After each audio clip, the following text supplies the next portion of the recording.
আজকে মন মতো খান। আপনার আজকে কেউ নিষেধ করবে না, কারণ প্রতিদিন আপনি 2 মিনিট 1 মিনিট বলি তো প্রায় সময় সবাই তো মনে করে যে আপনি আর খাইতে পারেন না, বেচারার এত কষ্ট দেয়। তো বিসমিল্লাহ বলে শুরু করেন। বিসমিল্লাহির রহমানির রহিম। বিসমিল্লাহির রহমানির রহিম। বিসমিল্লাহ বিসমিল্লাহ। আরে গোস দিয়া খান, মনে করবো যে গোস মানে খায় বেটার খাইতে দিত না, যে বেটার বউ মানে খাইতে দেয় না, বেটার একটু চুল দিয়ে খায়। আর খাসি। বিসমিল্লাহ। খাসির মাংস, নতুন আলু। কি কেমন হয়েছে তরকারি? মাশাআল্লাহ মাশাআল্লাহ। নোয়াখালীর বিখ্যাত খোলাজা পিঠা, এটা আমাদের দেশের ফেভারিট। বিসমিল্লাহ।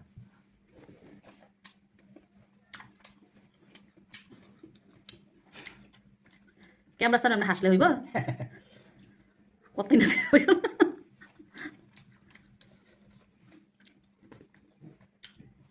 না? বসো। বিসমিল্লাহ।